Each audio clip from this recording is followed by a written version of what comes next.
जय श्री कृष्णा। अखंड ज्ञान ज्योति परिवार में आपका स्वागत है। आज का हमारा वीडियो है माघ मास के सठ तिला एकादशी के विषय में।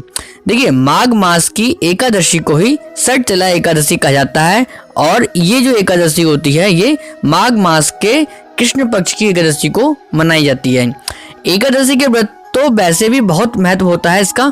हर एकादशी में दान, पुण्य, व्रत आदि बहुत शुभ माना जाता है, लेकिन माघ मास क्योंकि इसे बहुत ही पवित्र मास माना गया है, इसलिए इस माह की एकादशी का महत्व भी बहुत खास होता है। सठ तिला एकादशी का ये नाम इसलिए पड़ा क्योंकि इस दिन तिल के प्रयोग का बहुत खास महत्व होता है और इस दिन 6 प्रकार से तिल का प्रयोग तो हमें करना ही चाहिए, जिसमें तिल का स्नान, तिल का उपटन, तिल का हवन, तिल का तर्पण, तिल का भोजन और तिल का दान। ये 6 प्रकार से तिल आपको प्रयोग में लाने चाहिए, इसलिए इसे सठ तिला एकादशी भी कहा जाता है। और एक मान्यता ये भी है कि इस दिन मनुष्य जितने तिलों का दान करता है उतने ही 1000 वर्ष वह स्वर्ग में वास करता है। और माघ मास के कृष्ण पक्ष में आने वाली एकादशी को सठ तिला एकादशी के नाम से जाना जाता है। आइए जानते हैं इसके विषय में बारे में, इसकी व्रत विधि के बारे में। सठ तिला एकादशी के दिन सुबह जल्दी स्नान करें और साफ कपड़े धारण करें, श्री हरि विष्णु का स्मरण करें और व्रत का संकल्प लें। घर में भगवान विष्णु की मूर्ति या फोटो के सामने घी का दीपक अवश्य जलाएं, प्रसाद व फलों का भोग लगाएं। सठ तिला एकादशी के दिन काले तिल के दान का बहुत ही अधिक महत्व है। पंचामृत में तिल मिलाकर भगवान को स्नान कराएं। अन्न, तिल आदि दान करने से धन धान्य में वृद्धि होती है। असहाय लोगों की विशेष रूप से हमें मदद करनी चाहिए। देखिए, इसकी व्रत विधि के बारे में एक बात यह भी है कि सठ तिला एकादशी व्रत अन्य एकादशी व्रत की तुलना में थोड़ा सा अलग तरीके से रखा जाता है। आप दशमी तिथि के दिन भगवान श्री हरि का स्मरण करें। भगवान का स्मरण करने के बाद आप गाय के गोबर में तिल मिलाकर आप उसके 108 उपले बनाएं। जो लोग व्रत धारण करते हैं दशमी तिथि के दिन एकाहार करें, मतलब एक बार ही आहार को ग्रहण करें और रात्रि में श्री हरि का स्मरण करते हुए शयन करें। इसके बाद एकादशी के दिन व्रत का संकल्प लेकर भगवान विष्णु का पूरे विधि विधान से पूजन करें। श्री हरि का स्मरण करते हुए नारियल, बिजौरे के फूल से भी विधि पूर्वक पूजा करनी चाहिए। रात्रि में भजन कीर्तन अवश्य करें, विष्णु सहस्त्र नाम का पाठ करें और इसके साथ ही 108 बार आपको ओम नमो भगवते वासुदेवाय जैसे पवित्र मंत्र का जाप करें। हवन की आहुतियाँ भी दे सकते हैं।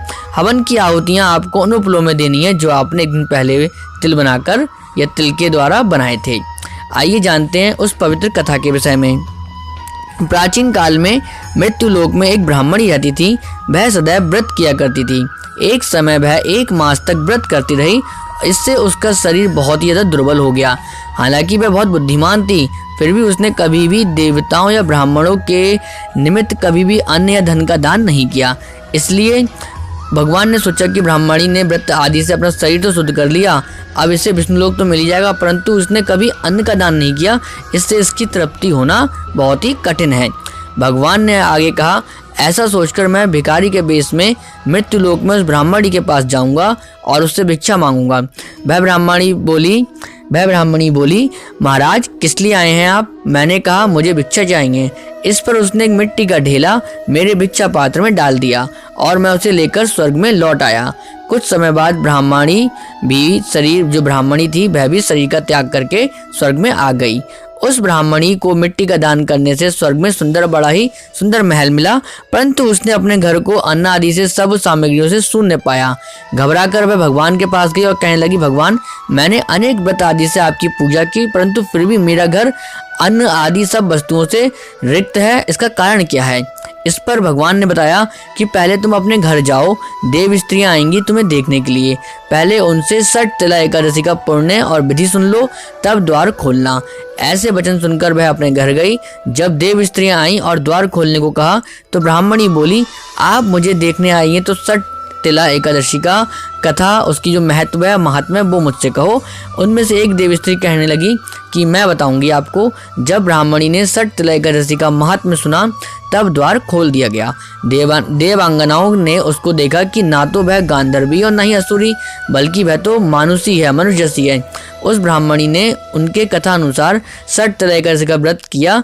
इसके प्रभाव से वह सुंदर और रूपवती हो गई तथा उसका घर अन्न आदि समस्त सामग्रियों से भर गया। अतः मनुष्य को मूर्खता का त्याग करके सठ तिल एकादशी का व्रत शुरू करना चाहिए। लोभ ना करें, तिल आदि वस्तु का दान अवश्य करें। इससे दुर्भाग्य, दरिद्रता तथा अनेक प्रकार के कष्ट दूर होते हैं और मोक्ष की प्राप्ति होती है। तो देखिए, ये थी सठ तिल एकादशी की व्रत कथा। आशा करते हैं कि आप इस व्रत को करेंगे, एकादशी के इस पावन पवित्र व्रत को आप करेंगे और इस कथा को अवश्य सुनेंगे। जय श्री कृष्णा।